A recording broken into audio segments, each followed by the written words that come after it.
Historia de la reina del carnaval de Veracruz que mató a sus hijos. Evangelina Tejera Bosada nació en 1965 en Veracruz. Sus mejores años los pasó junto a su papá, fue a buenos colegios y se transformó en una guapa mujer.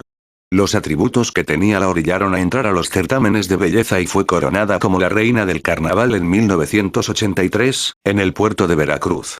Fue hija de Jaime Tejera Suárez, un prestigiado médico que, sin embargo, transformó su casa en una prisión, encerrando a su esposa, maltratándola igual que a sus hijos, y llegando a apuntarles con una pistola en un arranque de furia causado por su alcoholismo. Evangelina Tejera, fue una mujer pasó de ser la más querida para convertirse en la más odiada del puerto de Veracruz, nació en 1965 allá en el puerto, fue hija de Jaime Tejera Suárez, un prestigiado médico que tenía su lado oscuro, convirtió su casa en una prisión, ya que constantemente golpeaba a su esposa y agredía a sus hijos, era tal el maltrato que un día desenfundó una pistola y amenazó a toda su familia, estos hechos marcarían la vida de Evangelina. A la postre, sus padres se divorciaron y Evangelina y su hermano Miguel Tejera vivieron con su madre, quien le reprochaba muchas cosas a la joven, entre ellas, ser mujer y ocasionar gastos. Evangelina estudió hasta la mitad del tercer grado de secundaria.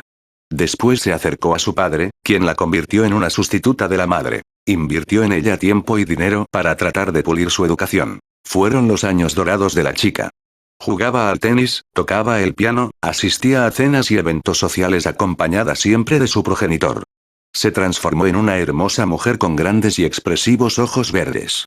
Posteriormente, Evangelina se convertiría en reina del carnaval de Veracruz alcanzando gran popularidad, sin embargo, todo ese reino de abundancia y reconocimiento se vendría abajo. Evangelina no supo manejar la fama y se vio involucrada en adicciones y relaciones tormentosas que más tarde le pasaron factura, humillaciones, golpes y más, fue lo que recibió por parte de sus parejas, hasta que conoció un hombre con el cual vivió un tiempo. Tuvo 2 hijos con él, Jaime y Juan Miguel Tejera Bosada. El padre de los niños nunca los reconoció y por eso llevaban los mismos apellidos de su madre. Luego él la abandonó. Se hizo amante de un médico muy afamado, casado, quien también terminó por dejarla. Evangelina le pidió ayuda a su familia, quienes a regañadientes accedieron a encargarse de su manutención y la de sus hijos. Tenía continuos conflictos con su hermano menor. Además, era conocida su tendencia casi patológica a mentir e inventar historias descabelladas donde ella era la protagonista. Su mitomanía sería uno de los rasgos de personalidad más acusados. Evangelina se mudó al edificio de departamentos de la Lotería Nacional, arriba del local de telas de México, en la esquina de las calles Rayón e Independencia, frente al Parque Zamora, donde curiosamente 6 años atrás había terminado su desfile inicial como reina del carnaval. Arregló su departamento, el 501, y colocó plantas en unos enormes macetones color cobre. Allí, sola, comenzó a dar grandes fiestas. Para entonces, su adicción a la cocaína le provocaba episodios de agresividad. Sus hijos vivían con ella. Evangelina los encerraba en una recámara mientras se celebraban las fiestas en la sala y la recámara restante. Corría el alcohol y la cocaína, y el sexo era la constante. La mayoría de los asistentes eran jóvenes de la alta sociedad veracruzana. Los familiares de Evangelina se escandalizaban ante las continuas noticias de los excesos de la chica. Poco a poco le cortaron los apoyos y la alejaron del círculo familiar. Hasta que un día Evangelina, que no destacó por ser una buena madre, explotó y la desesperación por verse abandonada y sin dinero decidió terminar con la vida de sus hijos de la manera más atroz. El crimen se lo confesó a su hermano y este dio parte a las autoridades. Ante los periodistas, que alguna vez la ensalzaron y que ahora la acribillaban con preguntas, lloró y les pidió que la dejaran en paz. Los medios del puerto de Veracruz se engolosinaron con la historia. La caída de la reina vendía cientos de periódicos. Gente que vivía en el lugar aseguró que después de que pasó este terrible suceso las cosas en el edificio cambiaron. Miguel, un hombre jubilado, comentó que posteriormente de los asesinatos hubo un incendio y los dueños trataron de desalojarlos. Yo me resistí porque la verdad no me alcanzaba. Quería seguir pagando renta congelada y por eso me aferré, pero luego me cansé de andar batallando, y es que no me gustaba mucho vivir en ese edificio, la verdad, como que uno no está a gusto en ese lugar, no sé cómo explicarlo, luego de noche se escuchan cosas feas, como gritos, quejidos, declaró el señor.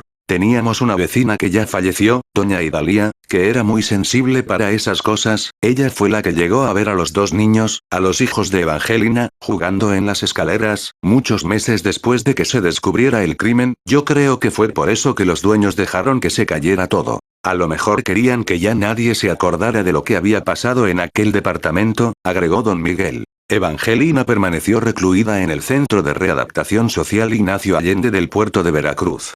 En la cárcel, Evangelina se restableció de sus trastornos y continuó interponiendo recursos legales para lograr su liberación. Dirigió varios negocios dentro del penal, daba clases de aeróbics y era nombrada reina del carnaval de los presos. Posteriormente es transferida al reclusorio de Perote. Ahí ganó una mención honorífica en el certamen literario Cartas a la Sociedad y conoció a quien sería su esposo, Óscar Senties Alfonsín, alias el Güero Valle, reo de alta peligrosidad vinculado al cártel del Golfo, y en el 2008 su esposo consigue la preliberación de Evangelina. Pero Evangelina no se marchó de su lado inmediatamente. Continuó viviendo con su cónyuge hasta octubre de 2008, cuando Alfonsín Senties fue asesinado dentro de una celda de castigo. A 2 décadas del doble homicidio que sacudió a la sociedad veracruzana, pocos conocen el actual paradero de Evangelina. Sin dinero, sin marido, sin el apoyo de su familia, la antaño soberana del carnaval veracruzano se ha convertido en un fantasma. El asesinato. El 3 de marzo, a las 10:30 horas, Tejera en un arranque tomó por los pies a su hijo mayor y lo azotó repetidamente contra el piso, rompiéndole el cráneo. Segundos después fue por su segundo hijo e hizo lo mismo.